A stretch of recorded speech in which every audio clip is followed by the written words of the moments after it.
Salut tout le monde, c'est Vic. Petite vidéo aujourd'hui sur la thématique de la batterie d'armes, parce que c'est quelque chose qu'on m'a demandé, même si c'est un sujet qu'on aborde souvent dans les vidéos sur YouTube, sur le survivalisme, etc. En gros, quelles armes adopter dans ma panoplie, quoi acheter, vers quel domaine d'armes aller pour avoir en gros la batterie d'armes la plus polyvalente possible, pour répondre un petit peu à un maximum de besoins. Euh, donc déjà, la première chose que je vais conseiller, c'est d'aller vers les deux calibres desquels on parle systématiquement quand on parle d'armement, le 22 long rifle et le calibre 12. Donc les deux, vous les connaissez déjà, c'est les calibres les plus répandus chez les citoyens, et ce dans le monde entier en plus, pour des raisons que j'ai déjà évoquées dans l'autre vidéo. En gros, voilà, on a les calibres les moins chers, les plus polyvalents, les plus répandus au monde.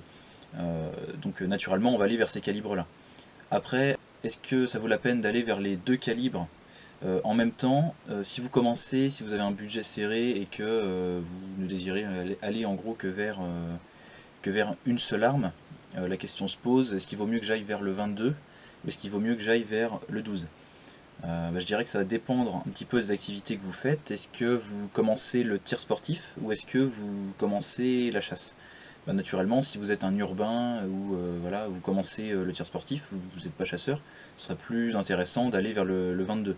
Le 22 qui va être, donc vous le connaissez, voilà cette petite cartouche de seulement 3 cm, des petites ogives de 5,60 5 mm 60 à environ 140 joules. Donc voilà, c'est un petit calibre, ça coûte pas très cher, on en a déjà parlé, on en parle souvent.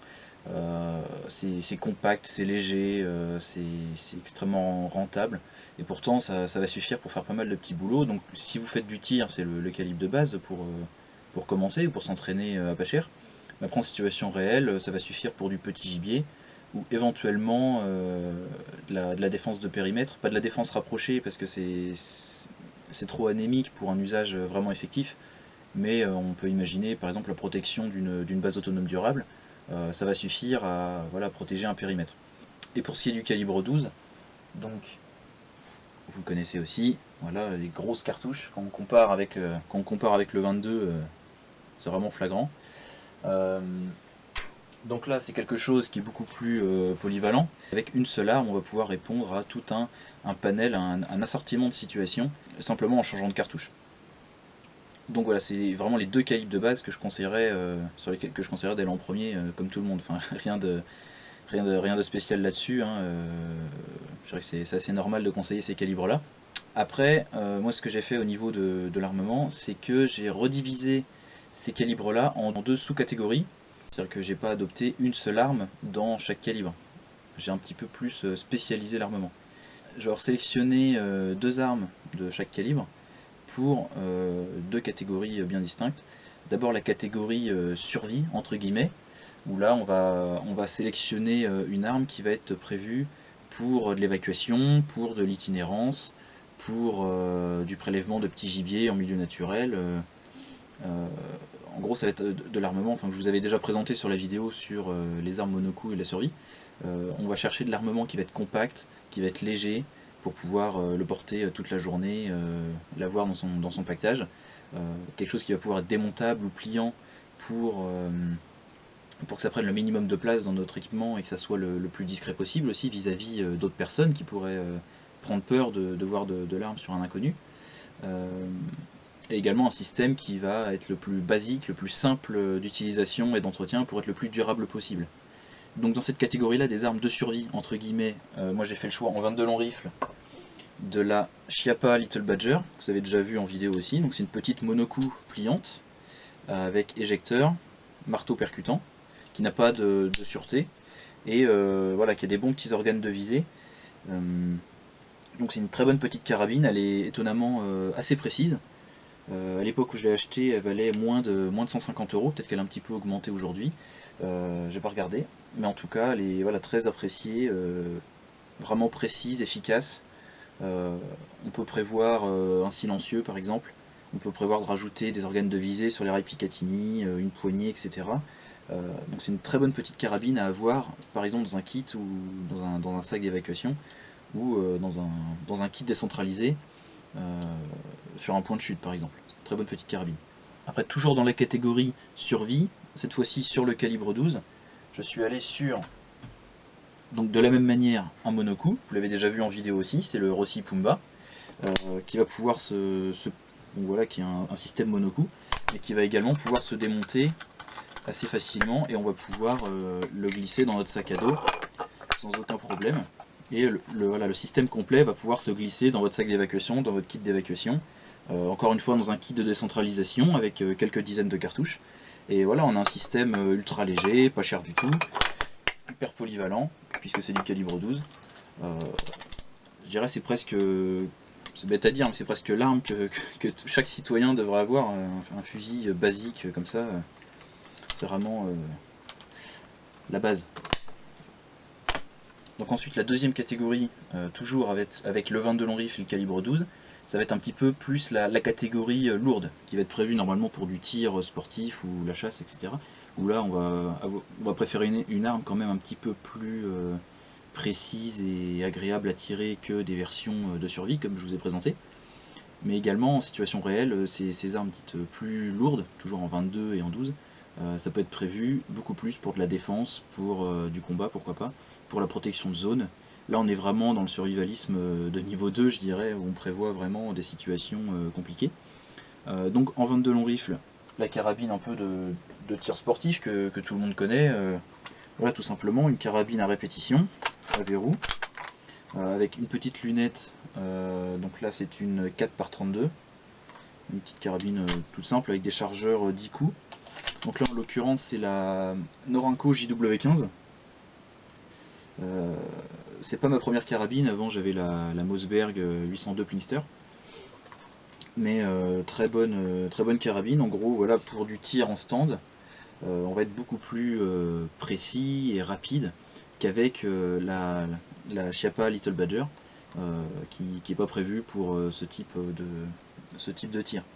Là avec une carabine comme ça équipée, bon celle-ci ou d'autres modèles, hein, là c'est vraiment du basique de chez basique, vous pouvez tirer tranquillement à 100 mètres avec précision, une fois que la carabine est bien réglée.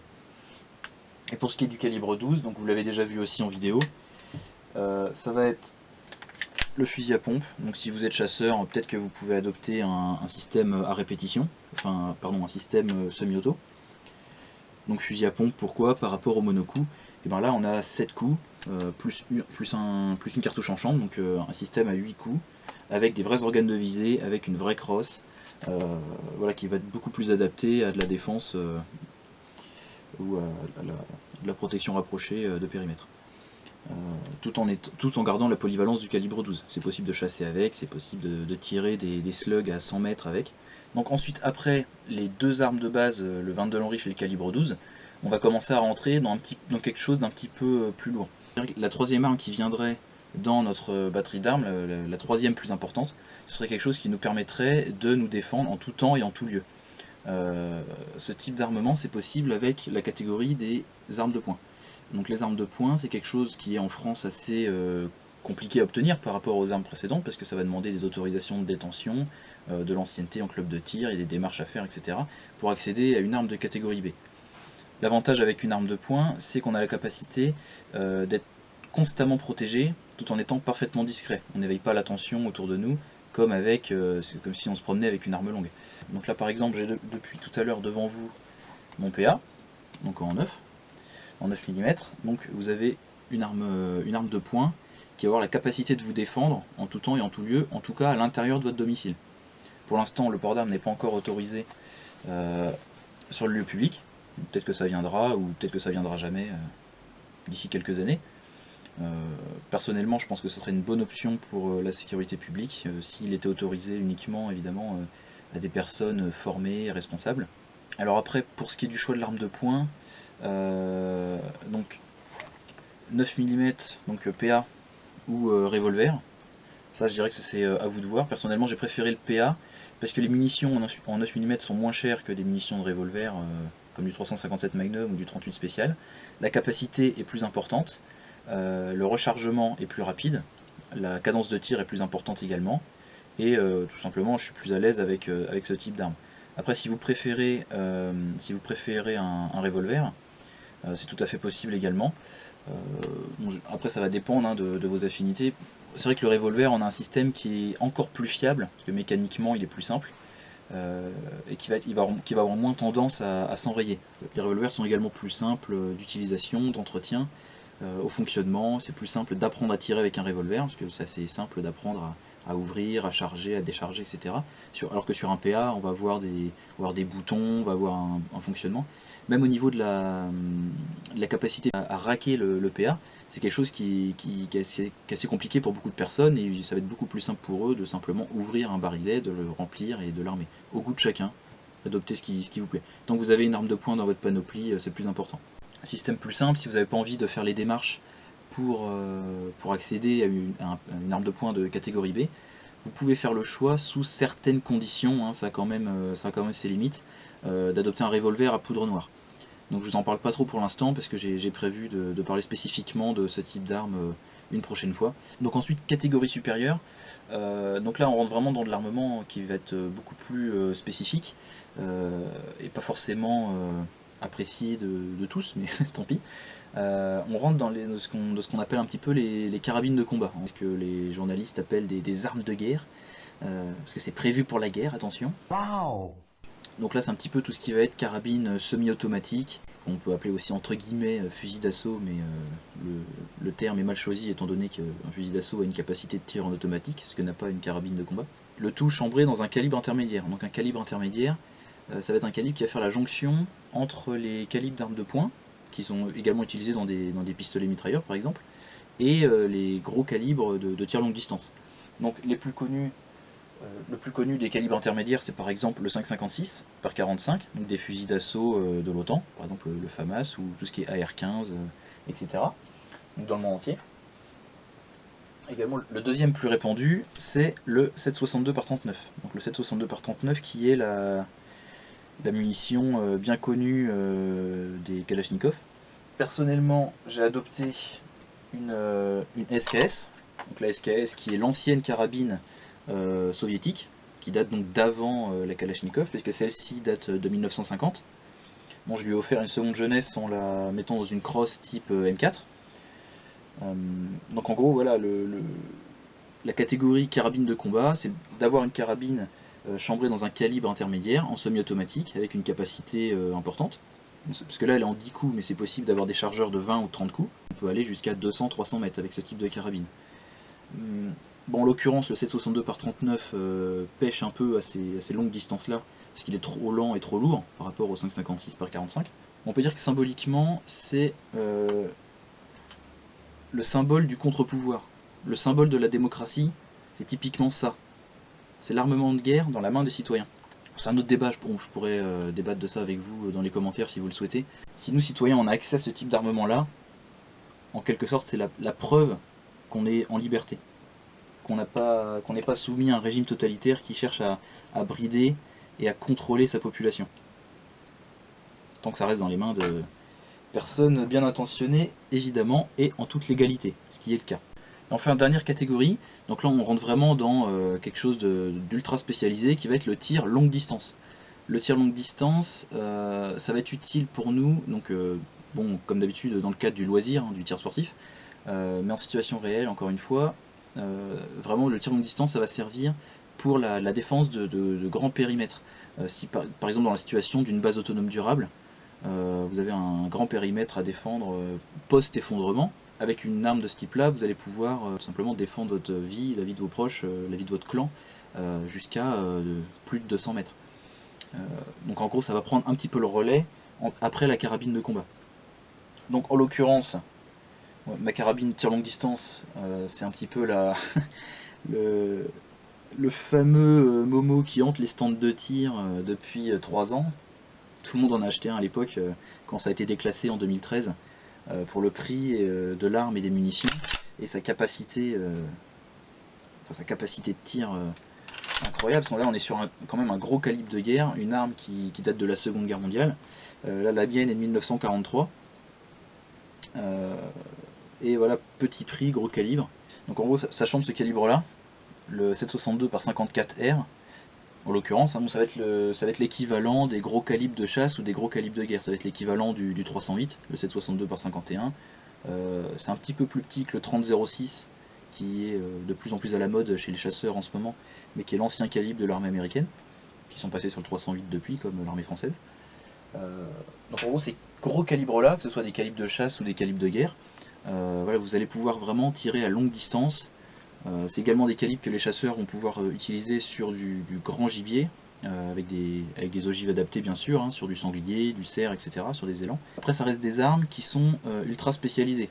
C'est vraiment pour du tir à longue distance, en étant posé, voilà, parce qu'on a une très faible cadence de tir, on a beaucoup de recul, on a une très faible capacité, c'est-à-dire qu'on peut mettre que 5 balles dedans, que 5 cartouches en magasin. Ça va être le même concept avec une autre carabine de gros calibre. Si vous allez voilà, vers une carabine de chasse moderne à lunettes, par exemple en 308, ce que je vous conseille, bah ça sera même mieux, je pense. Vous aurez quelque chose de plus moderne, de moins obsolète, de plus léger, de plus pratique, d'un peu plus compact et de plus précis.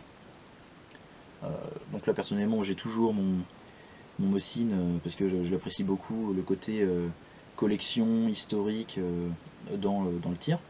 Prenez ce qui vous plaît, mais si vous avez le budget, allez vers quelque chose de plus moderne et de plus pratique. Donc en gros voilà, on a fait le tour, je vous ai donné un aperçu de ce qui est possible de faire en termes de batterie familiale, de batterie citoyenne. Là on a un panel qui correspond à tout type de distance, tout type de situation, avec voilà, une liste de calibres variés qui se complètent mutuellement. Donc si vous avez des questions dans les commentaires, n'hésitez pas comme d'habitude, et puis je vous dis à une prochaine fois pour une prochaine vidéo. Salut!